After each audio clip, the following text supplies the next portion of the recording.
So today we're covering chapter 16, lesson 2, life in Antarctica. Because as you know, Antarctica does not have any kind of history. I started in the class, but I'm going to revise this part. We have two explorers who started to explore Antarctica. Who are they and how did they explore Antarctica? Okay, Judy, tell me the names of the two explorers, please. Roald Amundsen and Robert Scott. Yes, Robert Scott and Roald Amundsen. Hannah Hamdi, tell me how did they started to explore Antarctica, please? They were in a race, and whoever was the first to arrive there gets to have it Antarctica. Yes, it was a race, and they tried to have like an expedition in order to race or travel to experience the cold weather there, and they were competing. Who reached who reached the area first? Which team has won? Rashwan?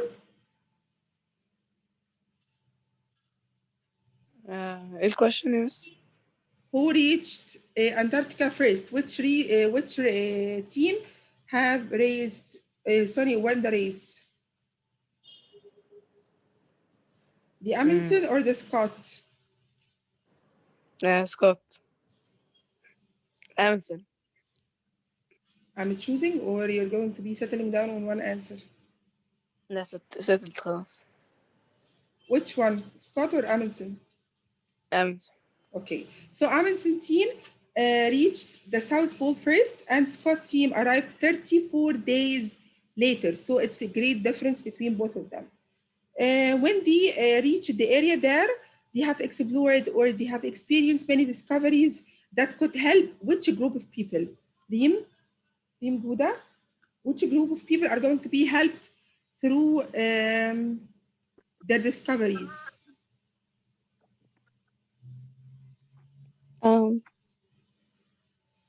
The native population. Actually, there is no native population. No, a group of people which are called Kinsey. هو اللي هم Do you mean the scientists and the explorers that come after them? Yes. Actually, their efforts have helped the scientists and the explorers that came directly after them. And the memorials to both men have been built in Antarctica. So they have built two memorials for Amundsen and for Scott. What about, we have something called the Antarctic Treaty. What's meant by treaty, and what were the purposes of the Antarctic Treaty? First, define a treaty. Ali Shem?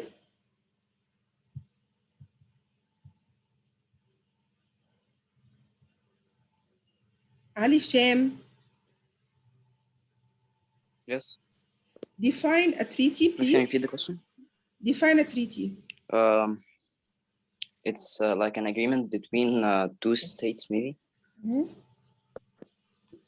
It's like an agreement between, or a contract between two nations or two governments or two political groups. What were the purposes of the Antarctic Treaty, Usama? Usama Gizi. Yes, miss. Tell me the purposes of the Antarctic Treaty.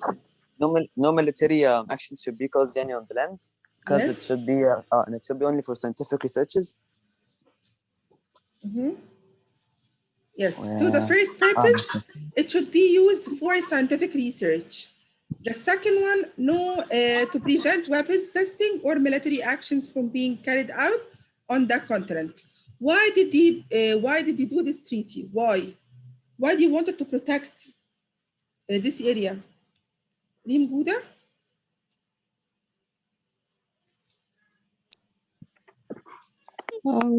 To protect the region's wildlife. Thank you. Yes, to protect the region's wildlife, to protect the scientific researches there. That's why they have come up with the Antarctic Treaty. The Antarctica is the only continent with native population.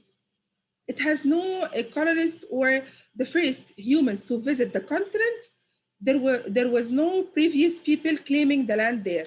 But actually, we have several countries who made territorial claims to take part of the lands or to take part of Antarctica. What are these countries? Anyone has an idea about the countries? Yusuf? Argentina, Australia, Great Britain, New Zealand, and Norway. Thank you, Yusuf. Yes, many countries have claimed to take part of Antarctica to perform scientific research and to study the wildlife there. So it has no native people, Yarim, as I told you before, but actually many people have gone there in order to claim part of the land. So that's why they have made this treaty. Let's move to the regulating relations.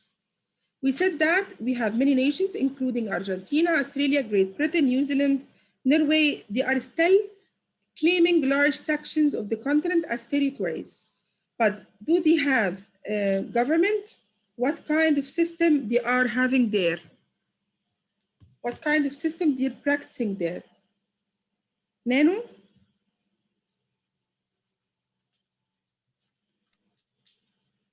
Miss, can you repeat the question? Again, we said that many countries or many territories have claimed rights on the land of Antarctica, but there was no stable government. Can you tell me what kind of system they're having there? What kind of governments? Tell me about the system there.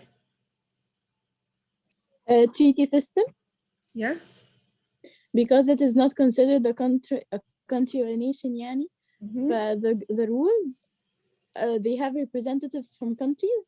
Yes. How many countries? 48 countries that have interests in Antarctica, and they decide in annual meetings يعني, of the treaty system. Yes, they are decide what kind of decisions should be taken in order to take care of wildlife and resident scientists. This is these kind of decisions are made in annual meetings of the Antarctic Treaty System. Okay, this is how they are regulating the relations there. Again, let me re-explain this. Antarctica does not have native people. Antarctica have scientists that are living there in order to study the land. Antarctica has many nations that are claiming part of the territory, such as Argentina, Australia, Great Britain, New Zealand, and Norway. They are claiming part of the land. Okay, the Antarctica is not considered as a nation or a country, so it has no government.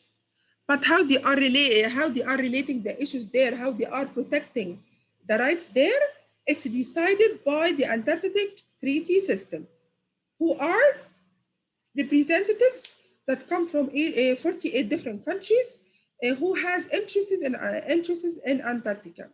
And they made most of the decision in an annual meeting every year. Okay, anyone want to ask any question about it? This is the first part that we have already studied in the class. Let's talk today about the scientific continent. Okay, Hannah Hamdi, read this part. Because of its harsh climate, Antarctica is the only continent that has no permanent human settlement. Its largely unspoiled environment that has made it a favorable place for scientific research.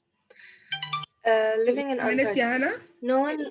Hannah, wait. We said that we call the continent the scientific continent. Why? It has harsh climate, there is no permanent settlements, and the unspoiled environment has made it a favorable place to scientific research. So here's a question. Why do scientists study Antarctica? Why we call it the scientific continent? Who can tell me? Habiba Laizabi? Because I want to put the participation marks. Huh? Habiba Laizabi?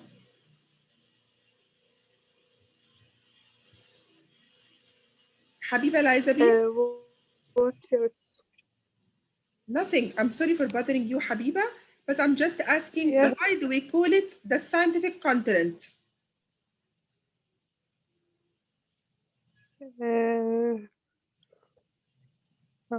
People from all over the world come to the frozen continent to study climate change, ocean oceanography, geology, and countless other science involving Antarctica.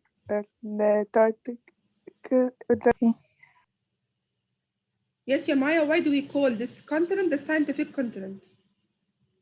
Because it has no human settlements Yes. and it's large, it's unspoiled, its environment is unspoiled and it's favorable for scientific research. Yes. And why it doesn't have any permanent human settlements? Because of its harsh climate. Thank you, Maya. Let's move to living in Antarctica. Usama, read. No one lives in Antarctica full time, but many people stay in this harsh cold for months or even years at a time. During the summer, the sun shines brightly and temperatures are cold but not deadly. About 4,400 people reside in Antarctica. When the temperatures fall and the winter sets in, this temporary population shrinks to about 1,100 people. Most of these people are scientists and support teams living in shelter on land, but some stay aboard ships near the coasts. People from all over the world come to the frozen continent to study climate change, oceanography, geology, and countless other sciences involving Antarctica's landforms, weather, plants, animals, and the shelves below the land. Thank you, Usama. So here he's actually explaining how many people live there and which season do they live and what kind of people are living there. Let's answer question by question. Judy, can you tell me how many people are living there? 4,400. Yes, thank you. Actually, 4,400 people reside in Antarctica. In which season, Adam Gwayed, can you tell me in which season people live there?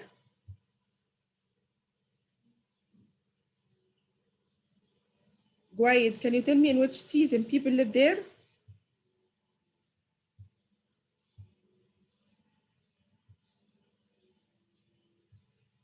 Adam Gwayed? Okay, Ali Sham? During summer. Actually, they live mostly in summer. Okay, and we said that. Okay, 1 minute. We said that what kind of people are living there? What kind of scientists are living there? Who can answer this question? Hannah Durgham?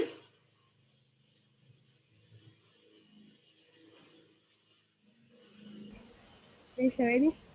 Support teams living in the shelter on land and some stay aboard ship near the coast. Okay, so we have scientists who are living there. What kind of scientists? We have what kind of scientists? Can you tell me, Hannah?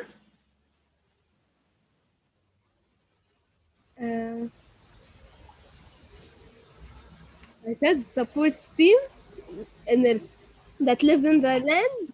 Yes, okay. And this is number one. And, huh? and some aboard ships near the coast. Number two, who can complete? Lujaina? Luji Ayman.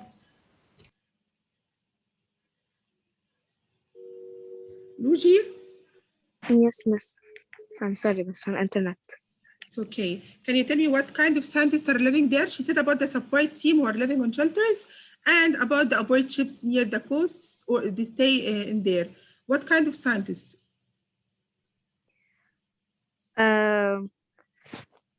Miss, can you repeat? I didn't hear you. Sorry.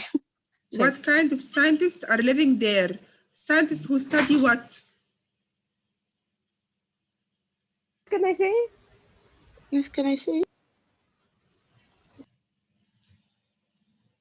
Okay.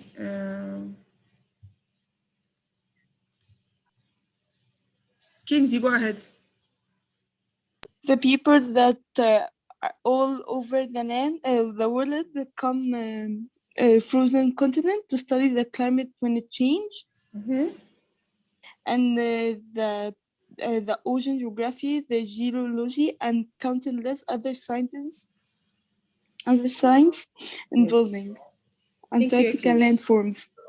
Thank you, Kinsey. So we have support team who are living on shelters or in aboard ships. We have people who come from all over the world in order to study the frozen continent or the climate change. We have people who come to study ocean geography, geology, and other sciences involving Antarctica's landform or weather or plants or animals. So mostly scientists are coming to study whether the land, the geology, the ocean geography, or weather or landforms, or the continental shelf. Why do most research scientists stay in Antarctica only during the summer season? Why do only stay there only during the summer season? Anyone knows? Nano? Weather conditions during summer months are still cold and windy, but they're not nearly as severe as the winter. Severe. Yes, thank you very much, Nano. Judy, can you please start reading the next part from why do most research? Yes. Why do most research scientists stay in Antarctica only during the summer season? Weather conditions during summer months are still cold and windy, but they are not nearly as severe as those in winter. Summer temperatures usually remain below freezing, but the sun shines 24 hours a day. In winter, powerful winds tear across the land from the mountains, creating blizzard-like conditions. Temperatures are so low that without protective clothing, humans can freeze to death in a matter of minutes. The ice shelves that form along the coast prevent ships from coming anywhere near the land. For these reasons, summer is the best time for scientists to work in Antarctica. Only a small number of brave, patient researchers continue their work through the long winters, staying sheltered indoor as much as possible. Governments with scientific interest in Antarctica have built research stations in different locations across the continent. A research station is a base where scientists live and work. These stations usually consist of a few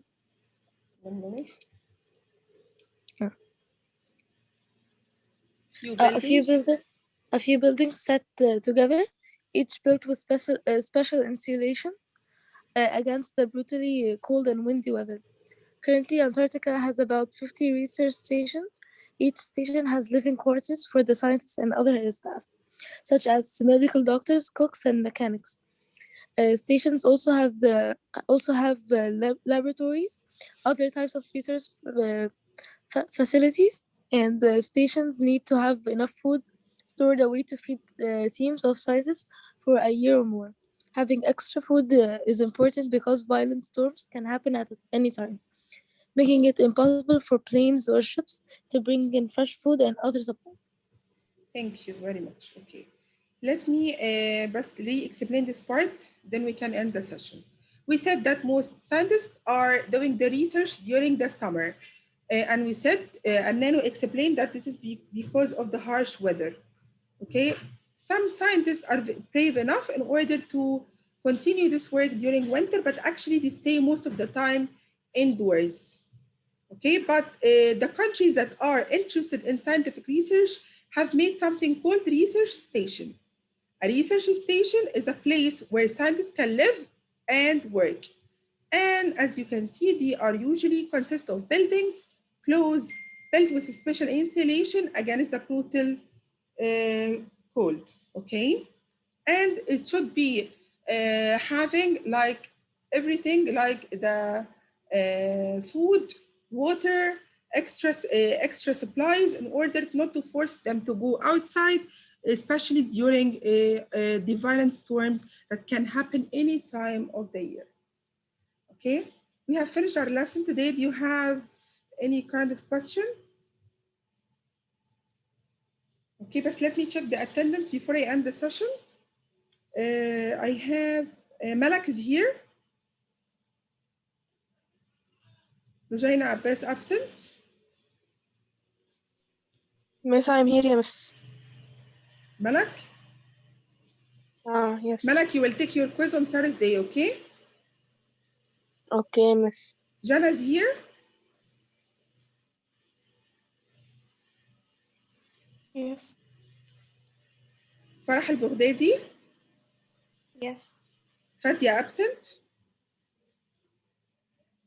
So I have Fadia, I have Lujaina Abbas, and I have طبعا Hassan Yusuf. Mu'min Elizabi, Mu'min not here. All right, guys, thank you. See you next time, inshallah, on Thursday. Bye.